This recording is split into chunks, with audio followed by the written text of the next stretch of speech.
Welcome to Mega Nine TV. పశ్చిమాసియా ఇప్పుడు అగ్నిగుండంలా మారింది. శాంతి చర్చలకు ససేమిరా అంటున్న ఇరాన్ ఇప్పుడు పొరుగు దేశాల మీద పగ తీర్చుకుంటుంది.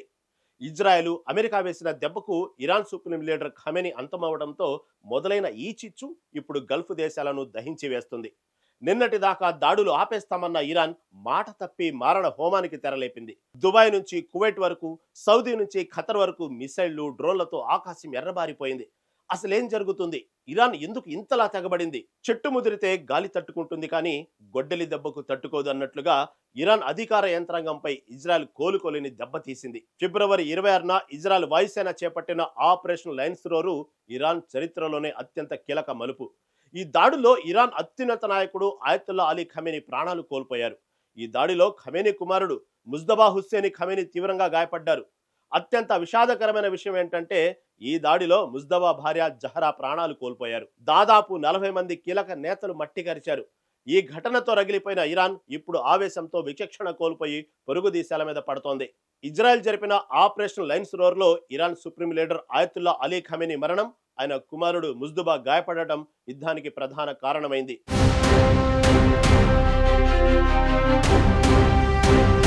మెరీనా టవర్ లక్ష్యంగా 16 బాలిస్టిక్ మిసైల్స్, 121 డ్రోన్లతో ఇరాన్ దాడి చేసింది. అప్రమత్తమైన దుబాయ్ ఆర్మీ మెజారిటీ మిసైళ్లను కూల్చివేసింది.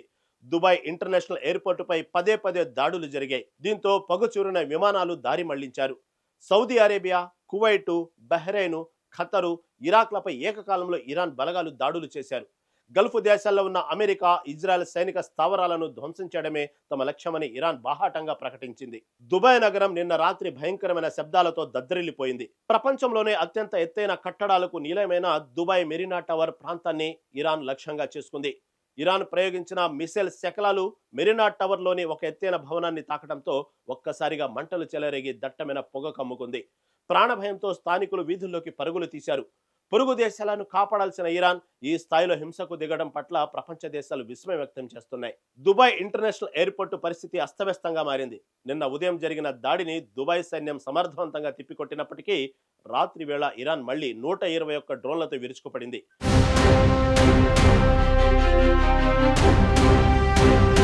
ఇందులో 119 డ్రోన్లను దుబాయ్ ఆర్మీ గాలిలోనే పేల్చేసింది. అయినప్పటికీ పేలుళ్ల ధాటికి ఎయిర్పోర్టు పరిసరాలు పొగతో నిండిపోయాయి.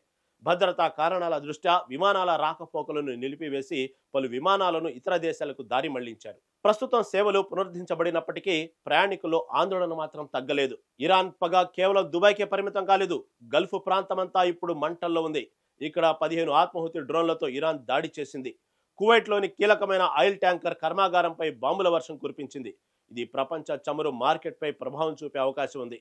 10 బాలిస్టిక్ మిసైల్స్, 2 క్రూయిజ్ మిసైల్స్ తో ఇరాన్ ఖతర్ను భయభ్రాంతులకు గురి చేసింది. బహ్రెయిన్లోని అమెరికా వార్ హౌస్లే లక్ష్యంగా ఇరాన్ దాడులు కొనసాగుతున్నాయి. బాగ్దాద్పై కూడా భీకరంగా విరుచుకుపడుతోంది. ఇరాన్ ప్రకటన ప్రకారం వారి లక్ష్యం కేవలం గల్ఫ్ దేశాలే కాదు, అక్కడ తిష్టవేసిన అమెరికా, ఇజ్రాయెల్ బలగాలు. కానీ ఈ క్రమంలో సామాన్య ప్రజలు, ఆర్థిక వ్యవస్థలు చిన్నాభిన్నమవుతున్నాయి. బలవంతుడి సర్పము కంటే బలహీనుడి కన్నీరు ప్రమాదకరం అంటారు. ఇరాన్ చేస్తున్న ఈ దాడులు పశ్చిమాసియాను ఎటువైపు తీసుకెళ్తాయో చూడాలి. ప్రస్తుతానికి దుబాయ్ ఎయిర్పోర్టు సేవలు ప్రారంభమైనప్పటికీ పరిస్థితి ఎప్పుడు ఎలా మారుతుందో ఎవరు ఊహించలేకపోతున్నారు. ఇరాన్ తన పంతం వీడడం లేదు. ఇజ్రాయెల్, అమెరికా వెనక్కి తగ్గడం లేదు. ఈ యుద్ధం 3వ ప్రపంచ యుద్ధానికి దారితీస్తుందా అనే భయం నెలకొంది.